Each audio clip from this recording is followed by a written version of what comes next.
Yes, sir. Okay. So you can see me and you can hear me. Yes, sir. Yes, sir. Yes, sir. Next thing, let me just share my screen. Are you able to see my screen?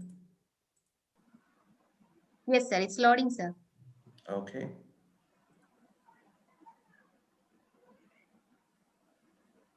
So sorry, sir. It's coming in black screen. Could you please Yeah. stop the sharing and share once more?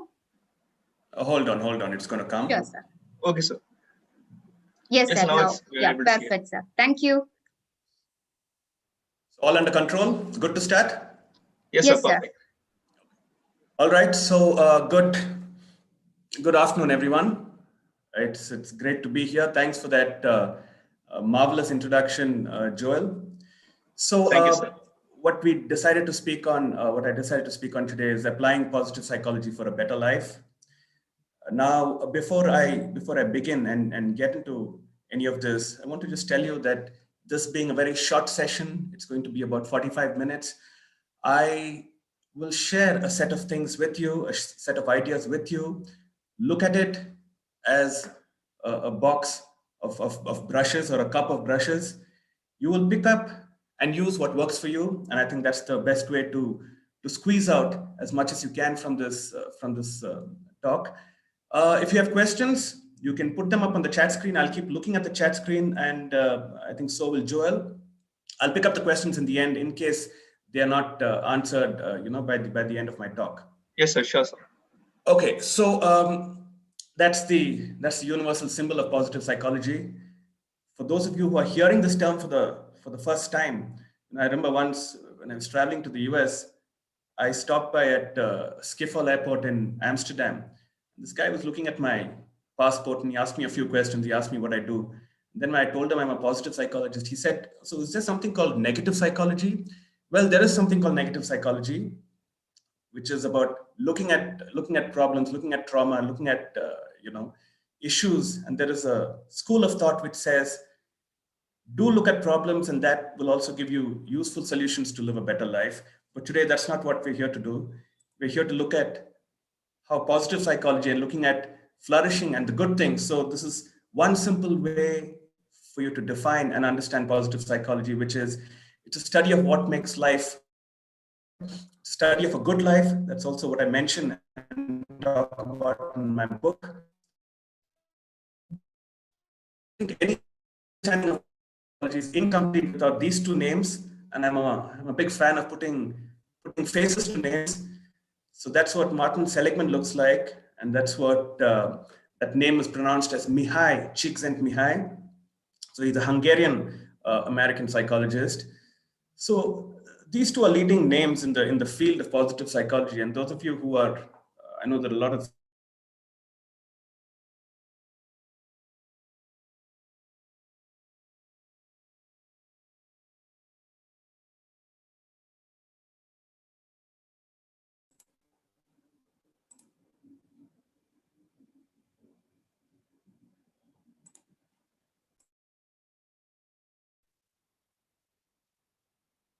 I think you're on mute, sir.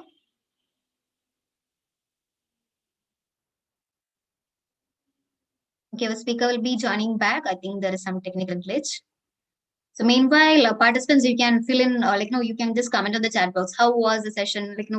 Those who attended the morning session, how was it? Hello, can you hear me?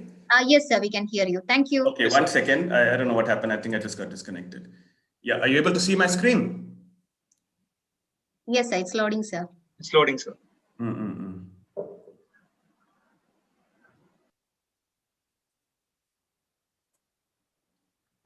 Yes, sir. Now it's visible. Visible? Yes, sir. Okay.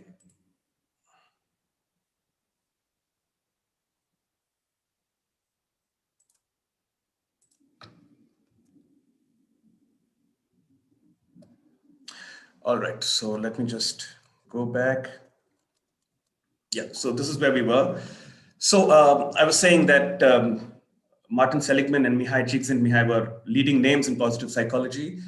Those of you who studied this, there are also other names. There's Barbara Fredrickson, there's Abraham Maslow, there's Carol Dweck, and so on. So I won't go into those details and bore you with it.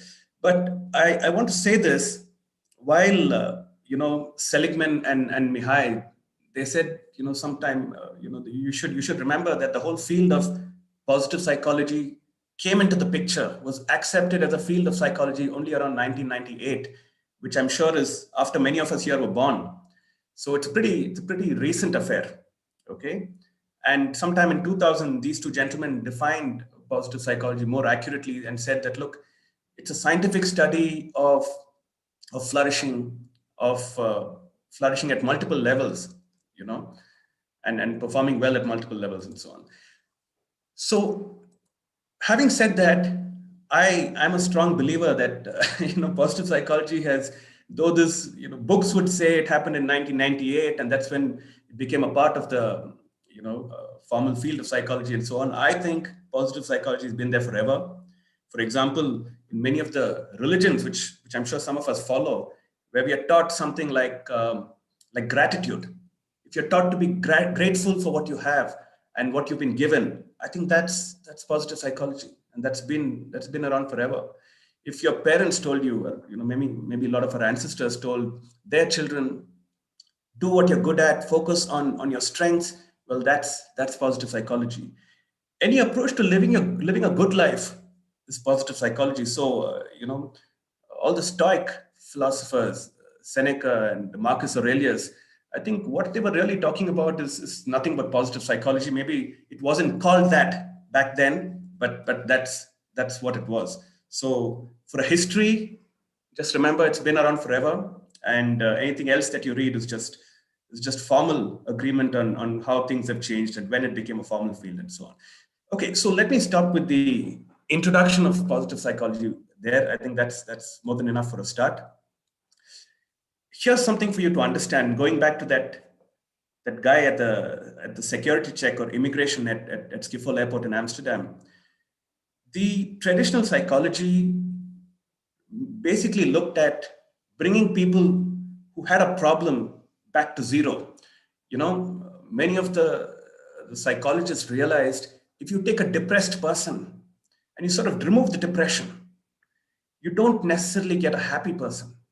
You probably get, you bring a person from -6 to 0, and you probably get a neutral person. But what positive psychology does is that it's about bringing people from 0 to +6. Most of the time, my clientele are people who are already, doing things in life. And even in that category, I mostly work with performers. So there are a lot of psychologists out there who think traditional psychology is outdated and psychotherapy doesn't hold water and so on. I'm not one of them. In fact, I'm a strong believer that psychotherapy has its own place. It's like saying, if you're getting coached on running faster, but suddenly you have an accident and you break your leg, you have to come back to 0. You have to be able to stand up, to walk, and then start running again. So if you have a breakdown, if you have a problem mentally, you have to first come back to 0. And for that, perhaps, psychotherapy and traditional psychology is more helpful. So do keep this in mind. Positive psychology is not saying throw the other things out of the window. Okay. One big idea in positive psychology is, this whole session is about how do you use it to live a better life. By the way, that's Arnold Schwarzenegger, in case you didn't recognize him. So it's about identifying strengths, and he's I think one guy who's really looked at his strength, became Mr. Universe, became a bodybuilder, won the Mr. Olympia several times, then used his strategy and the same strengths to become an actor. And the strengths were basic things. They weren't about bodybuilding. They were about working hard. They were about being committed. They were about thinking big and so on. And then he used the same thing to become a politician. So this idea of strengths is very fundamental to positive psychology. Now, there are a number of ways to do this. A trained coach or psychologist will be able to take you through a structured interview to identify your strengths. You have assessment and development centers which help you do that, which many organizations run. If you want to do a psychometric sort of assessment, the Clifton Strengths, there's an assessment called the Clifton Strengths, which is one of the most popular ones. That's something which you can do. But the fact is that many times the regular Joe on the street does not have access to these things. And if you still want to find out your strengths, just try this out. So look at what kind of compliments do you keep getting. If people keep telling you, oh wow, you always solve problems when I come and tell you, or people keep telling you that you're so good at this, look at the kind of compliments that you receive. That's a great indicator of the kind of strengths that you have. Secondly, look at what people seek you out for. Do you have a lot of friends who keep calling you for advice on which restaurant to go eat in? Do you have a lot of friends asking you, which book to read next? So this is another good indicator of what your strengths might be. All right.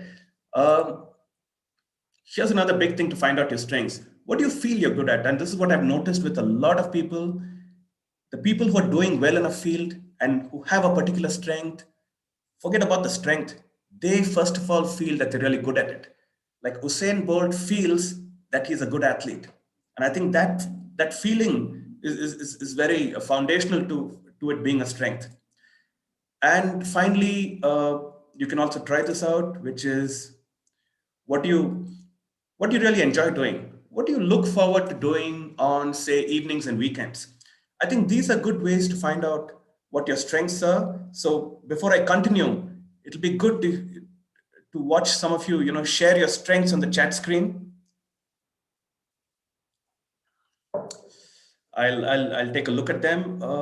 Meanwhile, I have paid to. Do we have to cure for mental illness? Okay, there are some questions here. I'm going to pick them up later. I think some of them might be answered while I go through this.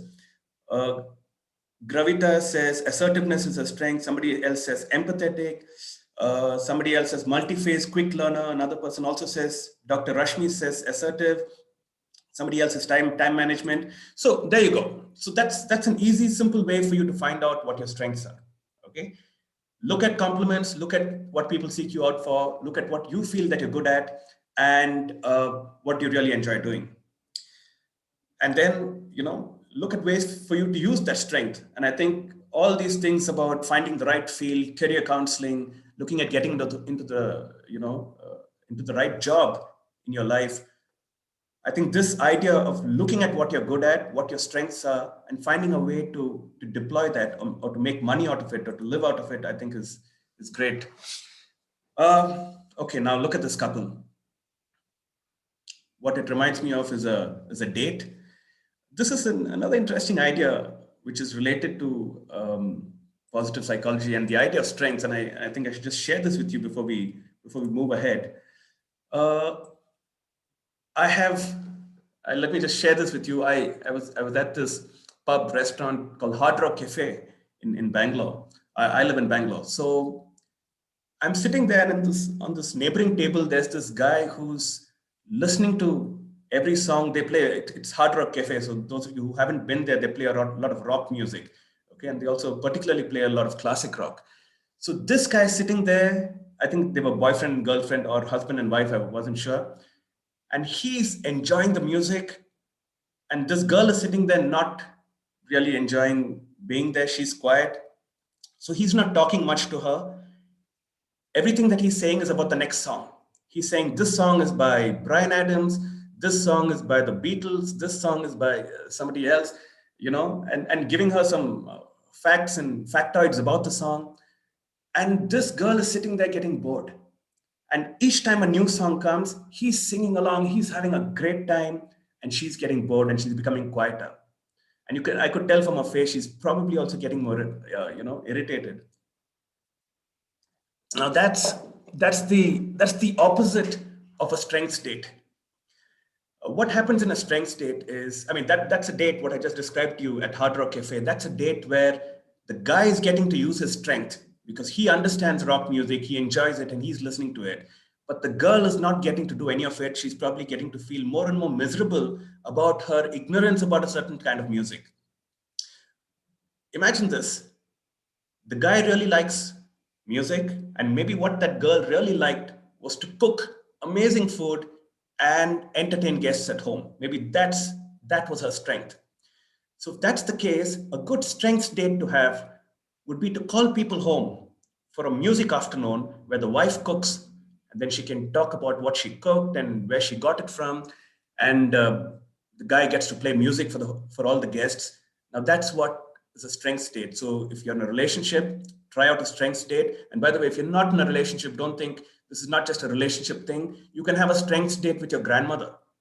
So if your grandmother was maybe your grandfather was an army officer, and your grandmother got to travel with him to various parts of the country, and she's had these amazing set of experiences living in different parts of India, perhaps living in Kashmir and cold places, and being part of different stories. Army people have a lot of stories.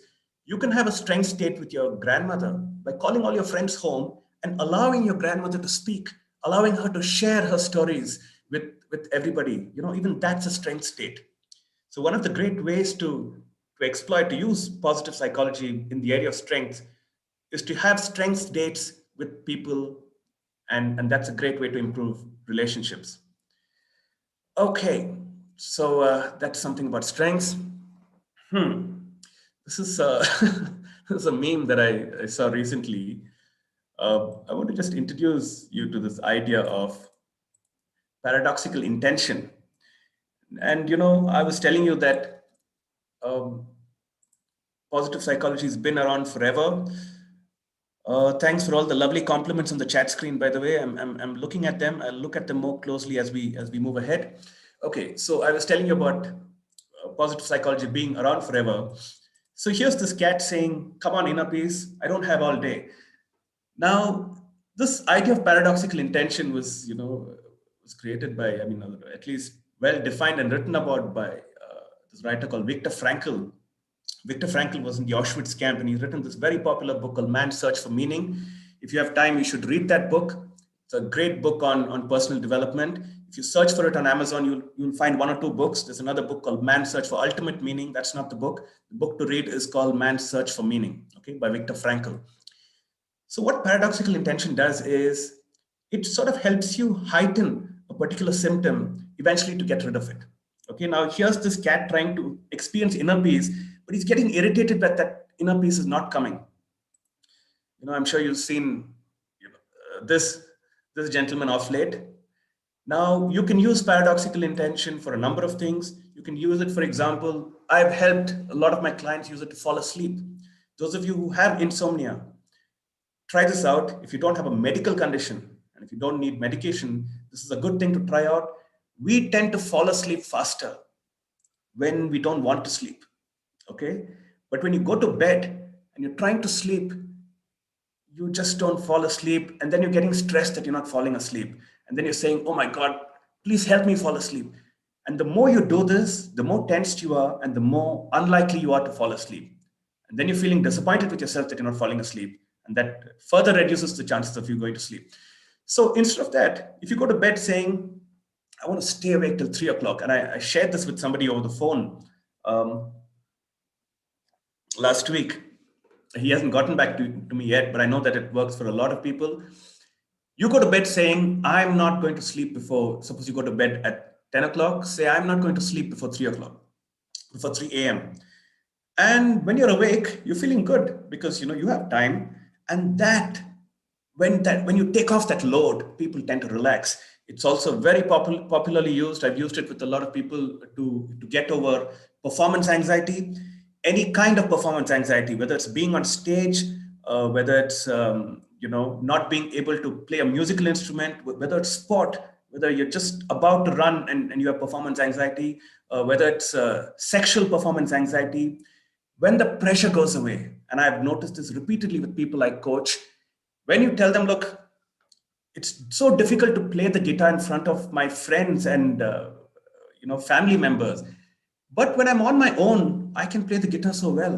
How interesting, right?" So when you say that, "I'm going to play the guitar and I'm going to play it wrong, and it's okay. I'm going to have fun playing it wrong." That's exactly the time when the anxiety goes away and you start playing it well. By the way, the reason I went into this brief psychology lesson on performance anxiety, on paradoxical intention, is to tell you about this and how it's connected to positive psychology. This is one of my own theories. It's called the 5 levels of happiness. There's, of course, being happy, which all of us know. And sometimes you're not happy all the time. Sometimes you're sad, right? And in between these two, there are days when you're just feeling neutral. Okay, these are the indifferent days. You finish the day, and was it a happy day? Not really. Was it a sad day? Well, not really. It was just another day. These are the days that you really forget. But beyond this, there's something called being sad about being sad. And I've noticed this. Sometimes people are sad, they're not feeling great, but worse still, they are disappointed about their sadness. They're feeling sad and they're disappointed that they're feeling sad. This makes you feel even sadder. And there's also another state which is above happiness, which is called being happy about being happy. Have you ever had the feeling of you've got this really bad stomach, your stomach is hurting, okay, for whatever reason, and you take a tablet or you drink a lot of water or you do something, and then the stomach ache goes away. Now you're feeling relief that the stomach ache's gone away, but you're also feeling happy that you're relieved. So it's like a meta model of happiness. And the point is that a lot of times I see people trying so hard to be happy, because there's so many messages online. People are posting pictures on Facebook talking about their happiness, how happy they are as a family, as people, with their passions, with their interests. They're putting up stuff on Instagram and so on. The more you try to chase happiness, the more it sort of eludes you. Sometimes when you're just feeling neutral, you might make yourself feel miserable by trying hard to be happy and saying, oh God, why am I feeling neutral? I should be happy. And you're trying everything possible to be happy. And because it's not working, you're going to feel bad about it. And then you come down the scale. To use paradoxical intention, instead of trying to sleep, try to stay awake. Instead of trying to be happy, when you're feeling neutral, say, wow, this is good. Or better still, if you're feeling sad and down on a particular day, you get back from work, you get back from college, you're feeling lousy, just tell yourself, hey, I'm feeling lousy, so what? Maybe today's a lousy day, I'm going to move on. This takes the pressure out of you and makes you feel comfortable feeling lousy, feeling bad. And that actually kickstarts a process of positive feelings, which will actually take you to happiness. And maybe then you're so thrilled that you're happy, you're going to feel happy about being happy. All right. So try this out. Don't try too hard to be happy and feel good. Sometimes it's good to just let yourself be, and you will feel happier by just doing that. Okay, wow, very positive approach. Wow, I'm just reading all the messages. Does this mean accepting the state we are in? Well, that's what Zen and a lot of other philosophies said. Just accept things the way you are, then there's no pressure to be anywhere else. And it automatically moves you to a better state. Okay. All right. Now, I briefly alluded to this idea that there's so much of positive messaging out there, correct? You wake up in the morning, you open WhatsApp, people have sent all sorts of positive good morning messages. This, unfortunately, sometimes the people sending the messages are the ones who need it the most. So what do you do? What do you do to move positivity from ideas to action?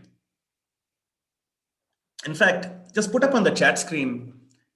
What's today? Today's Saturday. Yeah, Saturday is a weekend. I'm sure a lot of people have time to send messages. Those of you who got some message today, any interesting positive message, please put it on the chat screen and keep watching the screen. I'm going to read out some of them. Okay. So who's this? Kishore Kiran, thank you very much for putting my Instagram link on the chat screen. That's a lot of free promotion.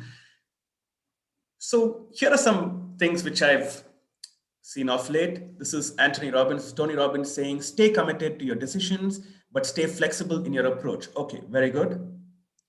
This is Elon Musk. I heard somebody earlier this conference mention, if you're not following Elon Musk, you're not current enough or something to that effect. He says, I think it is possible for ordinary people to choose to be extraordinary. Now, let me not proceed just by looking at these two. Okay, I have some things on the chat screen saying this early in the morning. I went on a sabbatical from my work today. So my colleagues talked about, okay, yes, I get most purposeful message, have a victorious weekend. I'm not even a princess.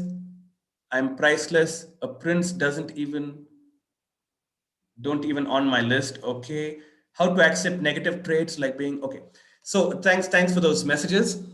Now just look at these two things. I'm reading this message. I think it's possible for ordinary people to choose to be extraordinary, and I'm an ordinary person. Now I'm looking at this and saying, okay, this is great. This is a great idea, but how do I do this? How do I become extraordinary? This is Robin Sharma saying, we are all here for some special reason. Stop being a prisoner of your past, become the architect of your future. Okay. This is another one saying sad, angry, upset, anxious, overwhelmed, unsure, afraid. And you can be all of this and still be positive. Now, here's the point that I'm trying to make. Many times, these messages are just ideas. And one of the ways for you to bring positivity from being an idea into action into your life is for you to keep your eyes open for things to do. Happiness is a mood, positivity is an emotion. By the way, none of these are my things I've written. This one just says stay positive. Okay. A positive mindset comes from making a conscious, continuous decision to choose positivity. Once again, how do you do this? How do I make a continuous, conscious decision to choose positivity? Now, here's something interesting, and this is what I mean by look out for action. Today will be amazing. So wake up and smile. Positivity is a choice that becomes a lifestyle. In this entire page, on this entire slide, there's one thing for you to pick up. Just this line. Wake up and smile. Wake up and smile is something very specific. When I read it, I know what to do. I can wake up in the morning and smile. If I tell all of you smile right now, you know exactly what to do. Here's something else by Tony Robbins, which says, create a vision, never let the environment or other people's limiting belief or what has been done in the past limit your decisions. Once again, doesn't tell you what to do. Here's something by Robin Sharma again. Out of this list of 8 things or 8 ideas, I will speak of solutions versus problems. This gives me some sense of what to do. I'll outmanage, outimagine, and outwork all around me. I'll find time for beauty, joy, and peace. These 3 tell me somewhat what to do, but all these others, like I'll elevate my vitality, it doesn't really tell you. So, ladies and gentlemen, I want to just freeze the moment. These are people like Elon Musk, Tony Robbins, and Robin Sharma, all of who I admire, and people who I like. But I want you to be aware that even such people put out there many times just ideas. And I want you to make a fundamental distinction between what is an idea and what is a specific action. Here's something which I picked out from earlier this year, which said, to be happy this year, do all these things, out of which do something you love makes sense. Listen to music makes sense. If I tell you listen to music, you know exactly what to do, right? Go for a walk. It's a very specific thing. It tells me what to do. Go gadget free once a week. Well, tells me what to do. I can get rid of my phone, live without my phone once a week. I mean, it's questionable whether I can actually execute that, but it tells me what to do. Write 5 good things about yourself every day. Now, do you see the difference compared to, look at this, look at point number 10, 11, 12, and 13. Love yourself, love your body, let go of the past, forgive and forget. I think 4 nice ideas, but very, very difficult to execute. And I think if you could tell somebody who's overweight and ashamed of the way they look, and they've had unfortunate incidents in the past, if you can tell them, love yourself, love your body, let go of the past, and forgive and forget, and they say, wow, perfect, I know what to do. If this is the case, I don't think you need psychologists and therapists and coaches in the world.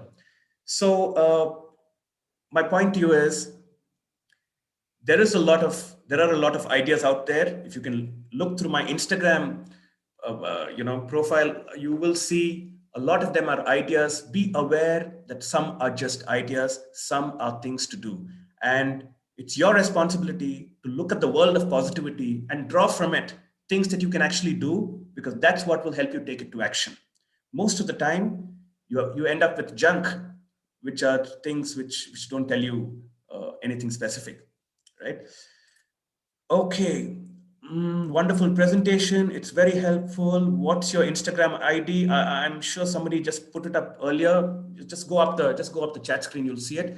Okay. In the meantime, let me move ahead. What time is it? Okay.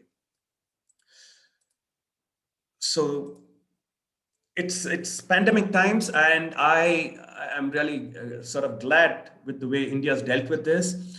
Our numbers have been steadily dropping, but this being an international conference, I know that there are people from other countries, and we have numbers rising in places like Spain. I spoke to somebody who said they've gone back to where they were in April.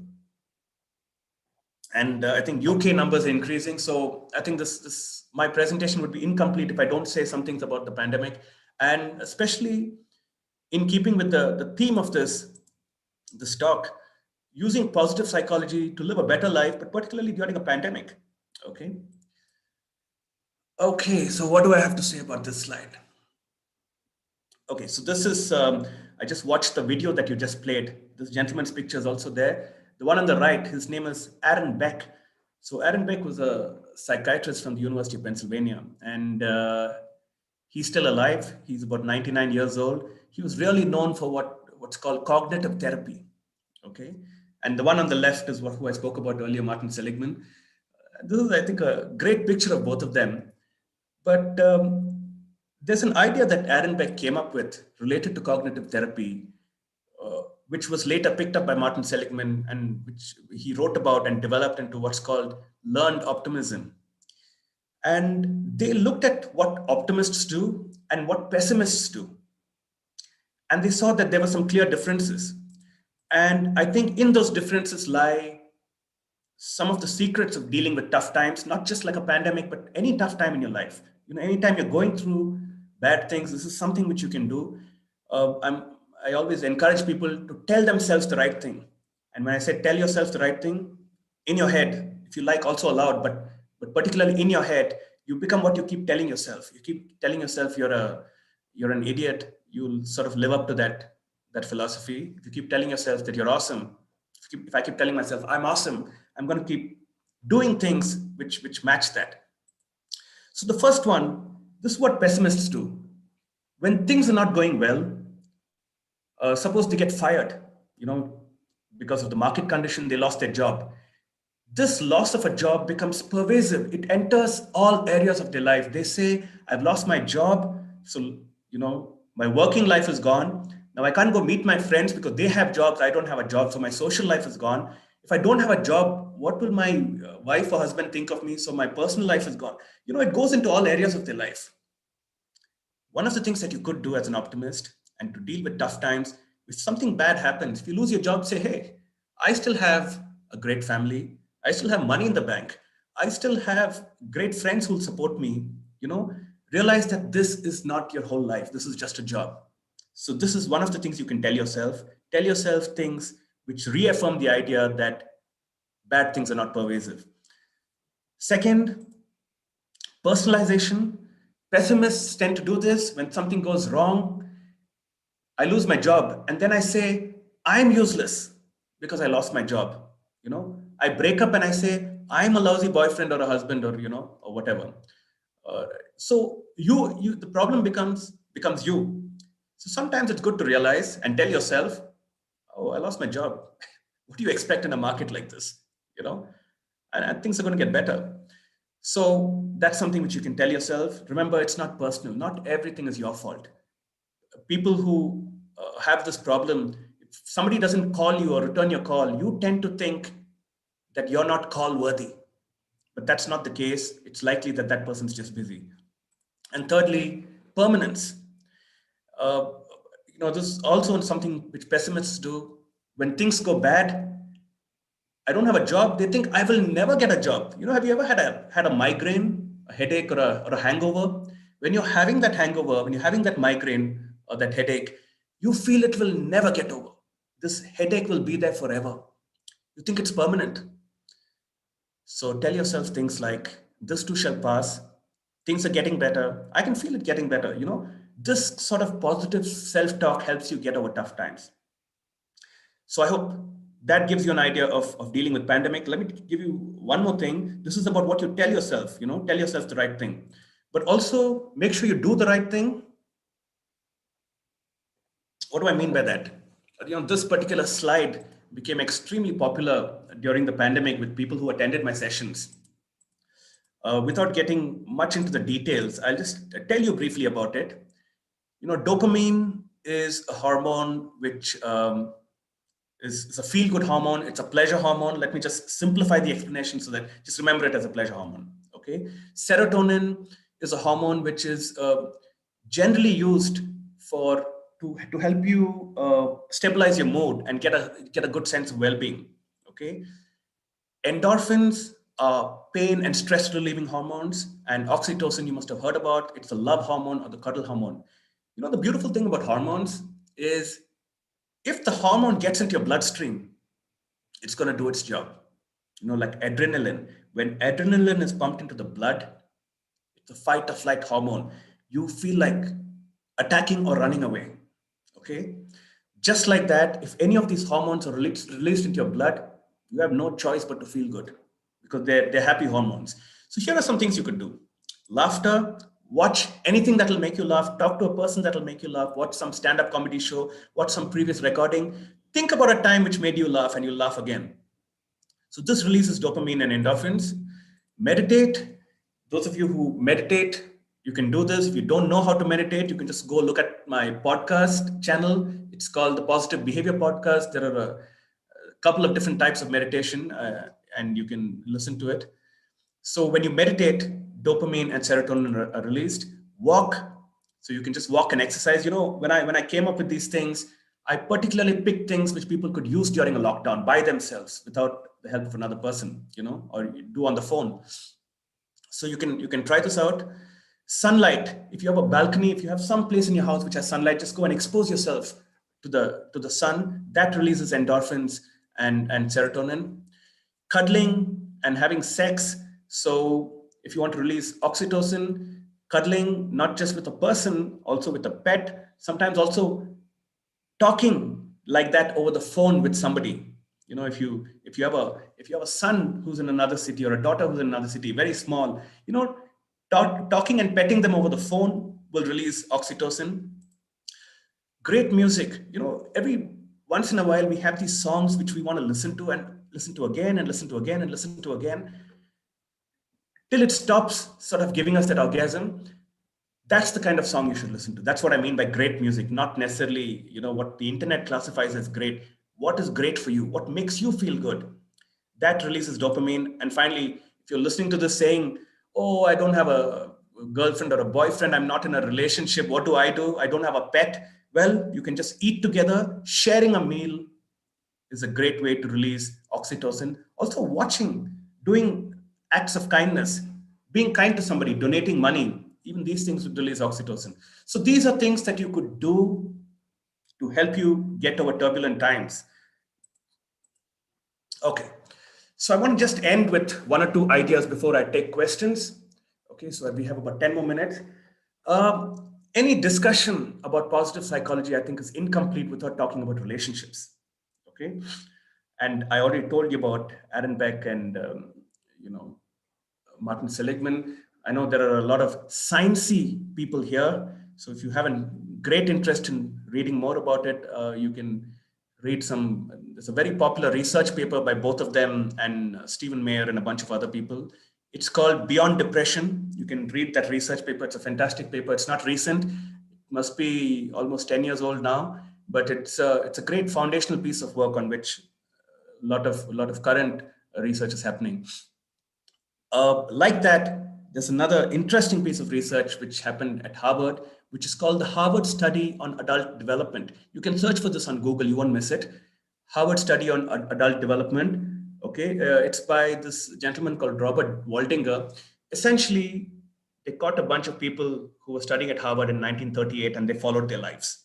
And they realized relationships are one of the big things which makes you have a good life, makes you live happily and so on.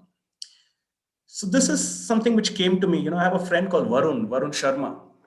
Varun right now he teaches, he's a professor in the University of Tejpur, but this is many years ago. I met him once, and every time we meet, we have a great time. And then the next time I met him, he was married. So I met him and his wife. Again, we talk about great things. We were schoolmates. We studied in the same class in school. Then I met him another time after 3-4 years. And then we spoke then and we said, look, in the last 10 years, I've met you just thrice. And we matter to each other so much. And that time we just turned 30. So imagining we live till say 70. Okay. So that's 40, 50, 60, 70. We met 3 times in 10 years. We just have about 12 meetings left. And this idea sort of shocked him. I also shocked myself with it. And I realized sometimes the people we care about most, we underestimate the number of times we might meet them before they die, or before you yourself die, right? So here's what I have to say to you. Make a list of those top few people in your life. If you're spending every day with them, fantastic. If you're not, if you live in Bangalore or if you live in the US and your parents are in India and you come once in 3 years to visit them and they are 70, it's likely that you have just 2 or 3 meetings left with them. And that's something for you to worry about and think about, and pick up the phone and call those people who you care about. Tell them, hey, how are you doing? What's happening? Let's plan to meet. Let's make plans. I'll visit you. You can visit me, and so on. So those handful of 10 or 12 people, if you're not spending quality time with them, I think then we're all missing the plot. That's something for you to take back, because the key to this business is human relationships. And if you can have better quality relationships, especially with those people who matter to you, it doesn't matter that you have a great relationship with some random Joe who you're running in the park with, or who you meet in the neighboring office. What matters is how good your relationship is with the people you live with, your close friends, your immediate neighbors, and your inner circle of your life. Okay, so before I take questions, let's try this exercise. I want you to, okay, let me just look at the chat screen very briefly. Thank you. What if the people who matter and mean to you don't show the same interest? Well, whose question was that? 1 second. Okay, Nilofer, here's what I suggest. You have limited control over what other people can do. You have a lot of control over what you can do. I recommended a book earlier in the session called Man's Search for Meaning. That's essentially what it's about. You do your part. And, after some time, if you feel that that person's just not responding, hey, there's another bus every 15 minutes. So build new relationships while you're still young with people who matter to you. I know some people who don't have a great relationship with their life partners, but they've sort of substituted that while still being married to the same person. They've sort of substituted that with other people in their lives. It's not the best thing possible, but it's what's possible.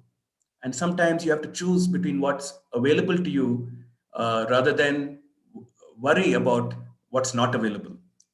Okay. All right. So here's the exercise, which I want you to do. Now look at this girl. I want you to smile. Okay. Don't do this yet. Let me just tell you what it is. And you can keep doing this while I also take questions.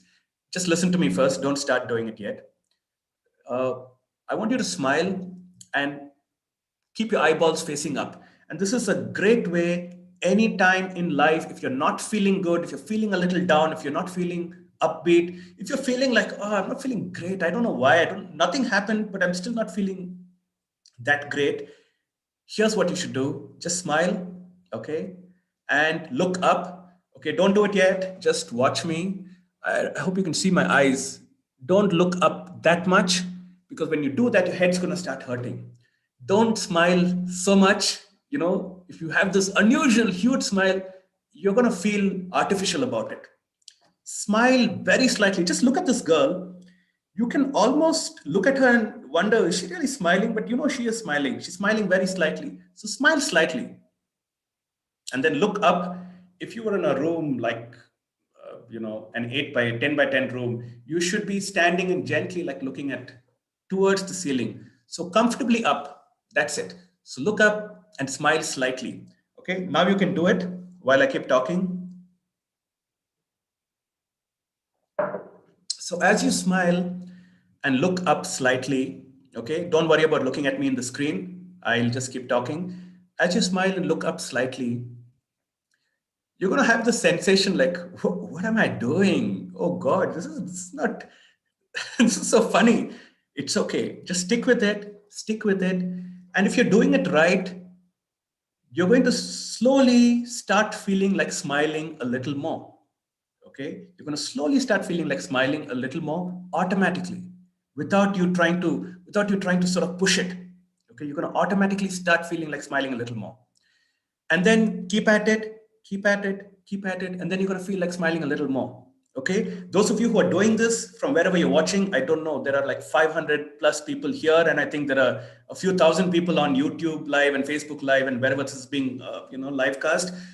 So if you're doing this and if you're doing it right, you should already be feeling slightly better than when you started doing it for no reason. And that's okay, right? So keep doing it, keep holding on to this. And after a while, you'll realize that you're smiling like this girl on the screen or this woman on the screen. You're feeling like really smiling, and you're really feeling much better. So it's an experiment which I've done with large groups, small groups, with individual people I've coached.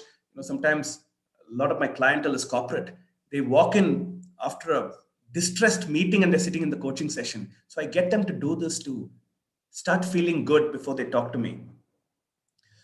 Okay, so keep doing that for as long as you're comfortable. I'm happy to take questions. I'm going to look back at the chat screen and look at all the questions. Before I say thank you, I'm going to just share some of my details with you here. If you want to get in touch, well, that's the fastest way to get in touch with me. That's my mobile number, and that's my Gmail ID. Do stick on for the Q&A session, because in many of my sessions, people have come back and said, I learned much more from the Q&A than the rest of the session. So do stick on. So that's my mobile number, and that's my email ID. You can also go to my website to get a sense of what else I do and what values I bring onto the table as a consultant. I keep telling people, one of my roles as a consultant is that, the world is, and the internet is full of theories, concepts, research papers, TED Talks, videos. One of my jobs is to filter that nonsense and bring to my clients what's useful to them, right? So it's nice to have somebody else offer that service to you. If you're a very young person like Joel and his extended team, and you prefer texting than talking, then you can go to my Instagram profile or my LinkedIn page. That's a good way to get in touch with me. You can also, by the way, this is all free content, guys. You can go to my podcast. There's at least a few hours of free material there. You can listen to it. You don't have to pay for it, but please send me a message if it worked for you, and if something helped. It might just feature in my upcoming articles. You can go to my blog, which is psychologyofhumanbehavior.com. There's a lot of stuff out there which is free, a lot of articles. You can buy my book. It's not free, but there's a Kindle edition which is very cheap, very inexpensive. You can pick that up, or you can buy the hard copy of the book and you can read it. It has a lot of things I've been talking about. So let's take some questions. Sir, like one person has asked, what are the therapies that include in positive psychology? Come again. What are the therapies that are included in positive psychology? Yeah. So here's the thing. I don't even know if the word therapy is appropriate. It's a malapropic statement, right? Saying therapy when you're already working with people who don't need therapy. Okay. But here are some things which have worked. And one of the realizations that a lot of the teachers and psychologists had with respect to positive psychology is, if I'm teaching a normal person about depression or acute neurotic depression or mania or paranoia, it's very difficult for me to tell this person what that feels like. But one of the great benefits of positive psychology is I can tell you to do some exercises. So what normally, if you're talking about what a development intervention, I wouldn't call it therapy, what a development intervention would look like, it would be exercises. One of the most popular ones is what's called a gratitude list, making a list of things that you're grateful for, reading it from time to time. You should look up the work of this gentleman called Robert Biswas Diner. He has a course online. He has also a number of things that he's written about this.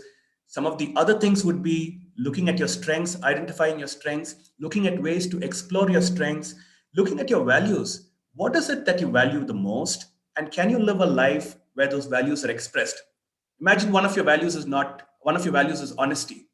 And your life will be miserable simply because you're a sales guy in a company which promotes dishonesty.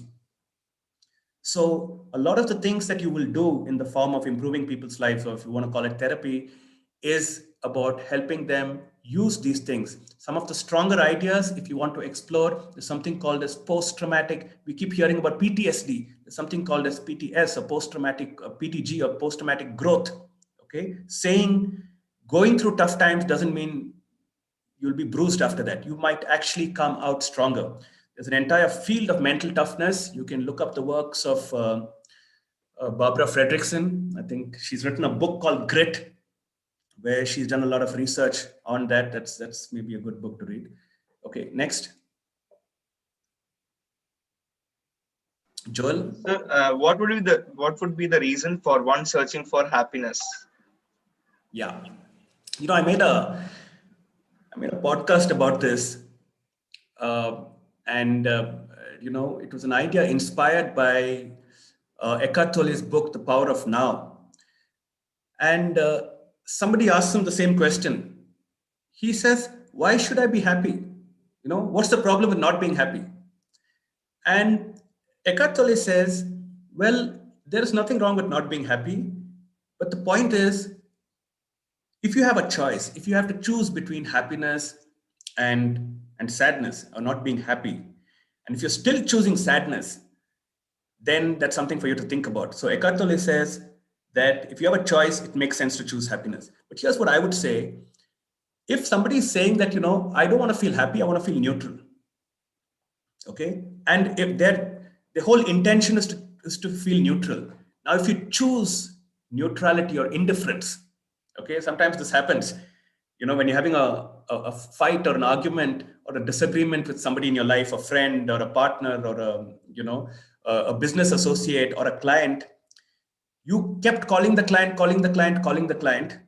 Okay, the client never picked up the phone.